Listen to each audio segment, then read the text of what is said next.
However, it's a very important agreement. Many of the TPP countries are in RCEP.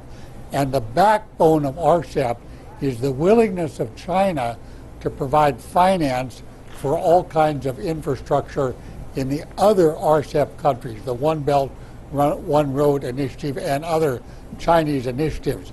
So that's what China can run with. And it could be a very successful agreement, but I don't think it's as strong as a free trade agreement as the TPP could have been. Okay. And thank you very much for Thank you having very me. much, Mr. Hofbauer. Really appreciate it. Hope to have you again in the near future. And now let me have you, Mr.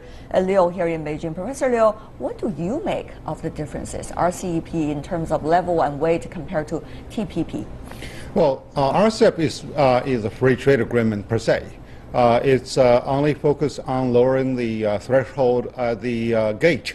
Where you do not really have to have a common standard as how to pay Which your is lower the backyard. tariffs. That's right. It's yeah. It's not necessarily really, about the IPR, not necessarily about environmental protection, not necessarily about labor issues. That's right. Not to mention about labor standard and market entry, etc. And having said that, actually, while RCEP is excluding America and TPP is including China, the top two big trading partner and the big economies, I think the best situation, ideally, would that we are able to combine the essence, if not the format, of TPP with the RCEP, so that both of those economies can be included, and both can really contribute to the further integration and collaboration instead of playing a zero-sum game. Mr. Lester, is that possible?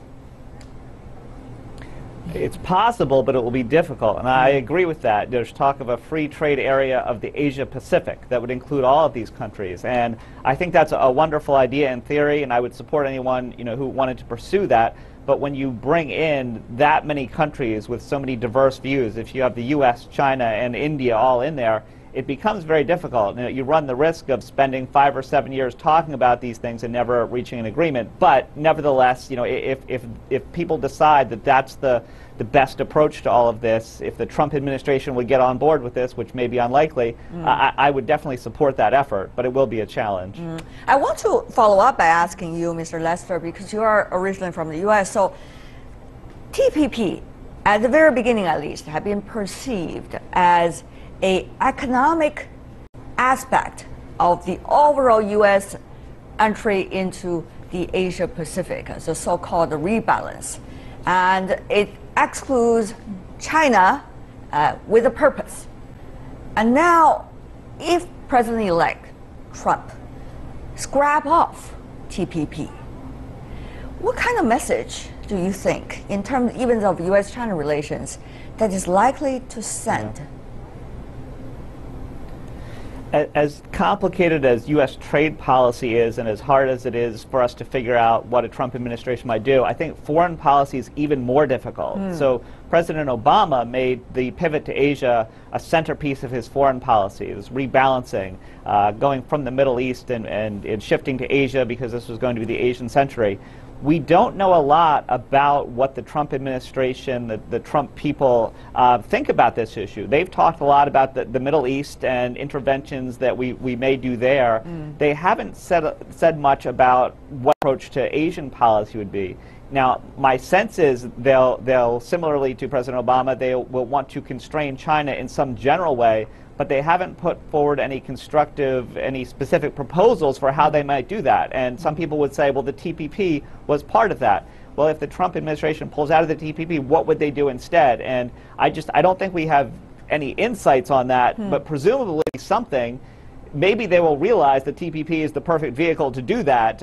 It might take them a few months or a year to get to that point. I see. Ms. Lim, you are more a geopolitical scholar, particularly on the issue of Korean Peninsula. But at this point, we see politics and economics are certainly intermingled, particularly when you see a new administration coming into the office. So it's a mixed signal, it seems, the specific announcement by President-elect Trump made. From your perspective, How much is it related to geopolitics? How much is it related to the trade mechanism do you think he's likely to build? Or how much does it have to do with the so-called learning curve? Yes, yeah, this is a fantastic question, actually. So-called the hub and spoke system. U.S. has been the hub and the spokes countries, including like Philippines, Korea, Taiwan, and Japan. It's not only about the military security alliance. It has been more like comprehensive, much system. Of course, I do hear the concerned voices from American side.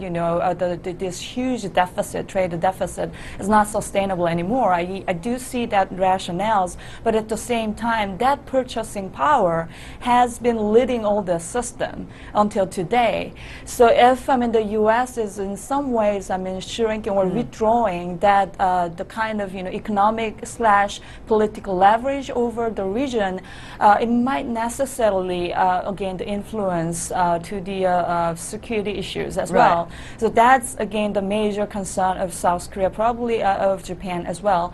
As long as the North Korea's threats, if threats from North Korea doesn't stop, we definitely need the security alliance. So that I think that's kind of overarching concerns of the spokes countries or alliance. One movement of the chess likely to influence all arms of the overall game, it seems. Professor Liu, you heard from Ms. Lim that South Korea, like some of the other countries, are prepared for all possibilities. They have bilateral, they have different kinds of regional mechanism anyway. So whether it's TPP or something else, they're going to look for their own way. What about for China? Is RCEP really the solution? FTAAP, as Mr. Lester just mentioned, how far is it from the horizon? Is China this golden opportunity? Some say a zero-sum game, you said it's not, but people would look at China and say, your time to be the leadership. Well, I think the question is to China is that, are we ready? And right now we are still busy with our Belt and Road program, and so far we do not have a very clear and transparent and well-constructed rules for the Belt and Road program, where we do not have a rivalry as the United States.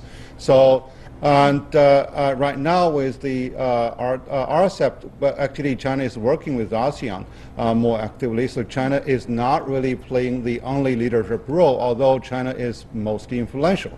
So, the big question is that we need to be ready to grasp this opportunity, and also we need also to be prepared for a number of scenarios of what really comes out of the White House, what really comes out of the Congress.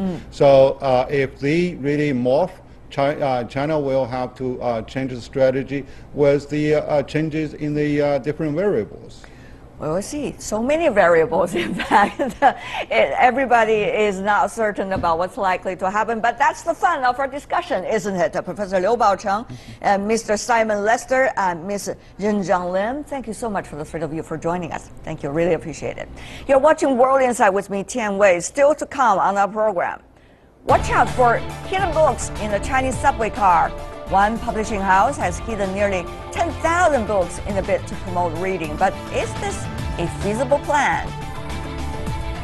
These days, some lucky subway passengers in cities like Beijing, Hangzhou, and Shanghai might stumble upon a book or two during their commute.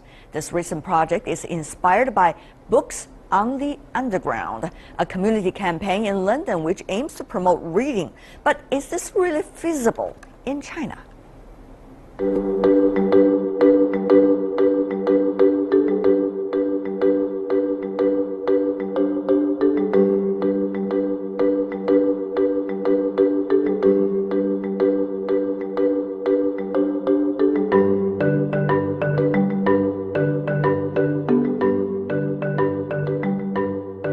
Inspired by this, one publishing firm replicated it in China.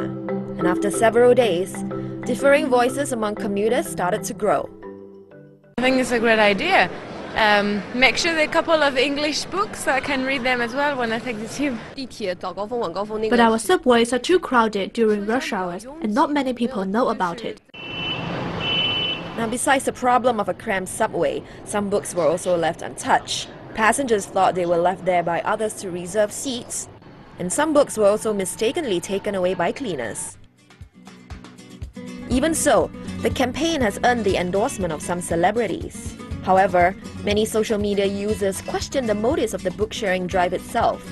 There were criticisms of it being an eye-grabbing marketing event that did little to encourage reading. Experts also say the book sharing activity may not suit Chinese society. Firstly, China doesn't have many celebrities like Emma Watson who can make a social impact. Secondly, in China, books are sold relatively cheaper than in Western countries, and some people may feel uncomfortable taking an item that doesn't belong to them. The organizer of the campaign says it is confident the idea will work in the long run and will continue to offer books on the subway. And perhaps as more people understand this movement, the situation might change. So, would you pick up one to read and pass on? And for more on this rising movement, we are now joined in Beijing studio by Professor David Moser, Academic Director of the Chinese Studies at the Capital Normal University. Also joining us is Professor Li Hua, Associate Professor of Creative Writing from the English Department at Renmin University of China. Meanwhile, joining us from London, we are glad to have Ms. Cordelia Oxley, who is the Director of the Books of the Underground herself. Welcome to the three of you. First of all, let's go to Ms. Oxley. What do you make that your movement is spreading around the world, even here in China, big cities? Is that for me? Sorry? Sure. Yes, I think it's amazing. So we've been doing it since 2012, and recently we've got more and more awareness and lots of newspapers talking about us. And then when Emma Watson joined in a few weeks ago, a lot of people around the world want to set up their own projects, which is fantastic. Do you think that could be a successful movement, though, Professor Li, in Beijing? Well, I just heard about the news yesterday, and well, at first my reaction was not very positive. But as I started to read more articles about this, I think my mind started to be more open. And I think, imagine if it's me, happen to find a book that I love, I think it will be a very happy surprise for me. Probably we need to brief our viewers a little bit, Ms. Oxley, as to how it works.